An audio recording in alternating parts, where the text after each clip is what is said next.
Bonjour à tous, bienvenue dans cette nouvelle vidéo. Aujourd'hui, c'est le résumé du tour 4 et c'est probablement le dernier bulletin vidéo parce que demain, on joue à 10 h et donc je vais pas faire de bulletin vidéo. D'abord, je voudrais m'excuser pour ce qui s'est passé sur Twitch hier soir. Il y avait des gros problèmes et le live était très difficile à suivre. C'était malheureusement pas notre faute, mais Twitch qui avait des problèmes et surtout les lives du monde, et bah, il y avait des difficultés d'accès. Donc désolé pour ça, mais on n'y peut pas grand-chose. Bon, on se lance avec cette donne numéro 5. On est à l'ouverture en or, on a 7 trèfles roi valet avec as valet de cœur troisième à côté, 10 points d'honneur. Et on a le choix entre une ouverture d'un trèfle ou une ouverture de 3 trèfles. Alors je dirais que je suis plutôt partisan d'une ouverture de un trèfle parce que voilà, on a un as à côté, as valet troisième dans une majeure. On n'a pas des trèfles si beaux que ça, on est rouge contre vert. Je préfère une ouverture d'un trèfle. Mais trois trèfles, pourquoi pas? Et en l'occurrence, c'est l'ouverture qui va poser des gros problèmes aux adversaires.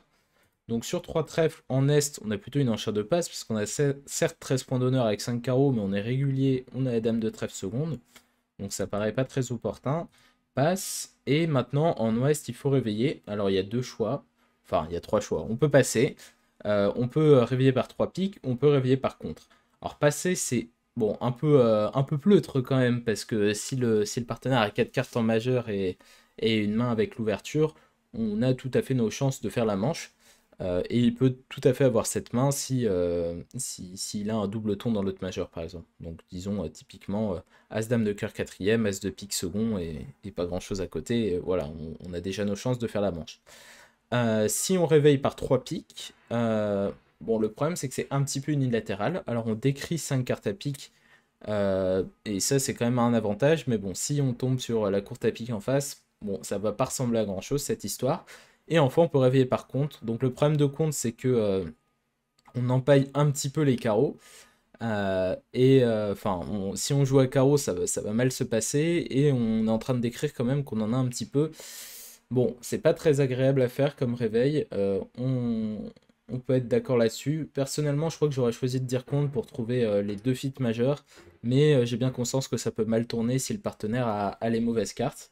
Alors sur contre maintenant, Est, il doit prendre une décision avec cette main un peu bizarre qui a l'air de coller nulle part. Il aimerait bien jouer sans atout, mais il a dame de trèfle seconde. 5 carreaux, c'est un peu trop. Alors il peut faire une petite enchère sympa, c'est de dire 4 trèfles pour demander, pour dire au partenaire, je suis en train de chercher la meilleure manche, qu'est-ce qu'on peut jouer? Et là maintenant, il faut dire 4 piques avec la main d'ouest. Alors je pense qu'il faut dire 4 piques justement pour retrouver ce fit 5-3. Mais c'est vrai que si le partenaire a 5 carreaux, 4 cœurs et 2 cartes à pique par exemple, il fera aussi un cubit à 4 trèfles. Et dans ce cas-là, il faudrait mieux dire 4 cœurs pour retrouver ce fameux fit cœur. Donc c'est compliqué cette affaire, il n'y a rien d'évident. On pourrait dire 4 cœurs ici et on se retrouverait dans un contrat en 4 et 3 qui aurait d'ailleurs quelques chances de gagner si on devine bien ce qui se passe, mais ce serait très compliqué. Le contrat de 4 piques lui gagne parce qu'il y a la dame de pique en sud et qu'il faut juste deviner un peu ce qui se passe à cœur. Bon, voilà, voilà une proposition de séquence. Vous pouviez aussi le laisser tranquillement jouer 3 trèfles, mais vous n'alliez pas vous enrichir, hein. Vous allez faire un carreau, deux levées de pique, deux levées de cœur, et ce sera tout. Donc une de chute, c'était pas si mal. La partielle à pique marchait très bien également. Bravo à tous ceux qui ont gagné la manche. Alors, donne numéro 6, on commence par 3 passes d'entrée. Nord ouvre en quatrième position de 1 cœur. Et maintenant, en sud, on doit répondre à cette ouverture d'un cœur. Alors, une possibilité un peu brutale, c'est de dire 4 cœurs. On est 5-3-3-2, les adversaires n'ont pas l'air particulièrement actifs et ils n'ont pas l'air de vouloir se manifester. Quand on dit 4 cœurs, c'est surtout pour barrer les adversaires. D'autant plus avec un 5-3-3-2, ça n'a pas l'air particulièrement intéressant ici. On risque juste de jouer un palier trop haut. Donc c'est plus malin de dire 3 cœurs. Alors 3 cœurs dans cette situation, vous ne devriez pas jouer ça barrage parce qu'après 3 passes et une ouverture d'un cœur, comme j'ai dit, les adversaires n'ont pas envie de se manifester, ils ne le feront pas dans la séquence. Donc quand vous dites 3 cœurs, c'est mieux de jouer ça un mixed raise, donc c'est-à-dire 7-9 points avec 4 cartes à cœur. Donc un peu en dessous de la proposition avec laquelle on passerait par un drury. Et pas de singleton parce que sinon on dirait plutôt un cœur passe de sans atout, qui montre 4 atouts et un singleton, ou un cœur passe de pique selon votre système. Et donc sur 3 cœurs maintenant en or, on sait que le chelem il est dans le pire des cas à 50% et qu'on ne pourra jamais demander la dame de pique au partenaire. Donc une manière pragmatique de posséder, c'est de poser le Blackwood et de ne pas décrire son jeu aux adversaires. Comme ça, il pourrait par exemple essayer une entame agressive sous la dame de pique et ça tomberait mal. Donc voilà comment j'aurais traité ça. Une clé, passe, seeker, passe, passe, passe.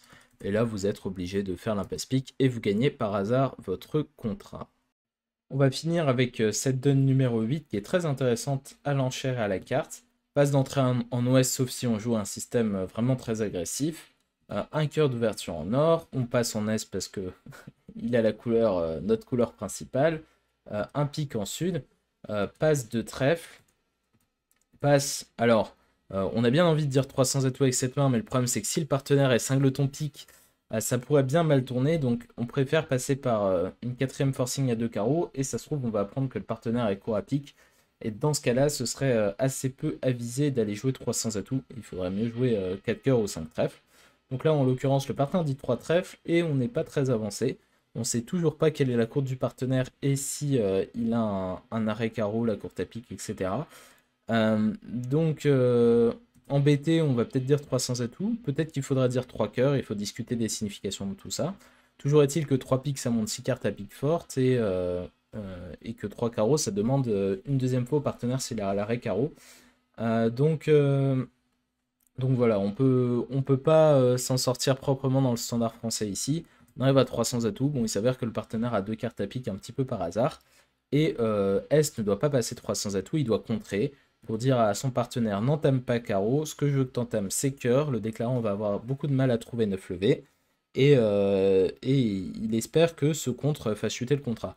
Donc le mauvais cas à dire contre, c'est si l'adversaire arrive à faire égal sur la pointe des pieds. Le bon cas, c'est qu'on fasse chuter la manche. Donc vraiment, c'est une bonne balance bénéfice-risque. Et c'est pour ça que Bernard Cabane a choisi cette enchère de contre. Puis de temps en temps aussi, il dégage à 4 trèfles, par exemple. Et là, on a 4 trèfles qui gagnent. On a 4 trèfles qui gagnent et 300 atouts qui gagnent sur l'entame carreau. Et voilà, les adversaires vont dégager à 4 trèfles. Donc disons que les adversaires restent à ce contrat de 300 atouts. Alors d'ailleurs, dégager à 4 trèfles, c'est envisageable avec cette main, hein, quand on a 2 petits cœurs et qu'on sait que les cœurs sont derrière. Mais donc là, c'est à Ouest d'entamer, il n'a pas de cœur, le pauvre malheureux. Donc il aimerait bien respecter les consignes de son partenaire, mais il n'en a pas les moyens. Donc dans ce cas-là, mieux vaut entamer neutre et espérer que le déclarant n'est pas assez élevé. On sait que le partenaire ne veut pas qu'on entame carreau dans cette situation, donc autant ne pas le faire. Et d'ailleurs, la main illustre bien pourquoi. Alors maintenant, en sud, on a un cours de levée, on a 5 levées de trèfle, 2 levées de carreau et une levée de cœur, et il va falloir en trouver une petite dernière. Et où est-ce qu'on va trouver ça? Eh ben, on ne sait pas vraiment. Alors on peut commencer par jouer par exemple un tour de pique pour la dame, le flanc prend du roi, et là faut pas être fainéant, on voit que on a roi dame 19 derrière le mort, derrière as valet et que ça coûte rien de jouer le roi, mais on sait que de toute façon on va jamais pouvoir affranchir nos cœurs parce que le partenaire on sait qu'il n'en a pas et qu'on n'a qu'une seule reprise de main, donc on pourra jamais jouer dame de cœur et cœur. Et ça semble plus avisé d'essayer de jouer carreau pour entamer les communications du déclarant. Donc là, typiquement, sur un retour carreau, le déclarant, il peut plus rien faire. Alors que sur un retour cœur, il peut encore gagner avec des jolies éliminations. Et c'est ce qui s'est passé à la table fermée du Vugraph. Il a rejoint un petit cœur. Et là, maintenant, bah, y a une possibilité de gagner, une vraie possibilité de gagner pour le déclarant. Il faut qu'il tire les trèfles et qu'il ressorte à pique en ayant tiré à roi de carreau. Et en fait, S va se retrouver bloqué en main. Donc, petite démonstration. Trèfle la dame. Trèfle. Hop. On défausse un cœur. On tire les trèfles. Bon, disons qu'on défausse un deuxième cœur. Défausse d'un carreau. Hop, on fournit à la couleur. Et là maintenant, on doit défausser en Est. Donc, ce qui paraît le plus sain, c'est plutôt de défausser un pic. Parce que, ben, on veut garder...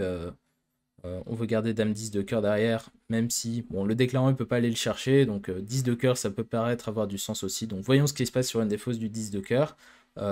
Sud peut défausser son carreau qui ne lui sert à rien, et maintenant il peut sortir à pique, et là on est embêté. Alors si on plonge de l'as de pique, qu'on tire la dame de cœur et qu'on ressort à carreau, Sud va pouvoir franchir son pique, donc on est obligé de passer un petit pique. Maintenant ça glisse jusqu'au valet de West qui ressort les carreaux. Et là, on peut éliminer tout ça et ressortir Hacker. Donc on tire l'as de carreau.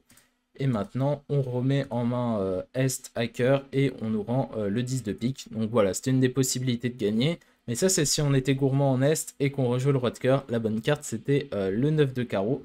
Mais ça a été raté par Bernard Caban. Donc vous voyez que c'était très difficile à voir. Évidemment qu'on allait se faire remettre en main comme ça à la fin du coup. Et qu'il fallait jouer carreau plutôt que de faire un flanc neutre. C'est toujours très difficile à voir ces remises en main en fin de coup. Mais c'était très joli. Donc voilà pour les dons, on va passer rapidement aux résultats. Petit coup d'œil sur les résultats. Donc en division nationale, les Varisiens sont en tête. Ils ont fait leur première défaite hier, mais ils sont encore devant et ils sont déjà quasiment sûrs de se qualifier. Ils ont 12 d'avance sur la place 9. La surprise, c'est plutôt France Open qui est en 11e position pour l'instant. Ils peuvent encore tout à fait se qualifier, mais pour l'instant, ils sont en dehors des 8. On va voir s'ils arrivent à se remettre de leur défaite d'hier et à revenir dans ces 8 joueurs. En tout cas, moi, ce que je sais, c'est que j'aimerais pas finir premier de cette poule parce que j'aurais de bonnes chances de tomber contre France Open en quart de finale. Et ça a l'air assez peu souhaitable. En excellence, on a Bridge Music qui a pris une grosse avance et qui est maintenant complètement sûr de se qualifier et même quasiment sûr de rester en première position. Derrière, c'est très serré entre toutes ces équipes. Il y a les Marmottes et l'équipe moins de 16, France-Israël, qui a pris une bonne option, mais tout le monde peut encore remonter derrière, à 45-43 points. Et il faut faire attention à ne pas subir un coup du sort et à bien rester dans ces deuxième, troisième positions. Il n'y a vraiment qu'une équipe qui est sûre de se qualifier pour l'instant. En honneur, on a deux équipes qui ont pris une petite marge, les Trois Frontières et les Lions, qui maintenant sont quasiment assurés de se qualifier. Derrière, il y a une petite marge jusqu'à la troisième position, et puis on a tout un tas d'équipes encore en lice pour se qualifier qui vont devoir remonter un certain nombre de points quand même. Il y a un petit gap de 4 points entre la 8e et la 9e. Et enfin en promotion, on a deux équipes qui sont très bien en première et en deuxième position. Et derrière, on a 4 équipes qui se battent pour 3 places, pour 2 places, pardon. Donc, Irlande, Joker Promo, Colibri et les Picards Promotion. Bon courage à eux pour essayer de se qualifier. On va jeter un petit coup d'œil au Butler, c'est par ici. Donc en tête, on a un joueur de Bridge Music qui a fait un match avec un joueur qui avait déjà fait une autre partie puisqu'il est tout seul en tête du Butler et il devance un joueur de l'équipe Irlande qu'on avait déjà vu dans la première position avec un score à 53 et un score à 46, donc c'est assez énorme. Cette tête de Butler, donc on pourrait faire un petit tour dans le Butler de la division nationale. C'est Donatella Alfon qui est en tête avec Guillaume Fauconnier, avec deux gros matchs très solides. Et on voit que l'équipe We Still Can crée la surprise pour l'instant. Ils sont dans le top 8 et avec un gros match hier, on va voir s'ils réussissent à s'y maintenir. Sur ce, je vous dis à ce soir pour le prochain live Twitch.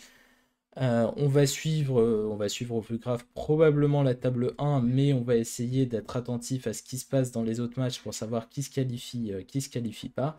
Mais voilà, on aura probablement un Lévarisien contre Mauberquez, sauf changement de dernière minute. Voilà, n'hésitez pas à liker la vidéo si vous avez apprécié et à vous abonner si ce n'est pas encore fait. Et à ce soir pour le prochain live.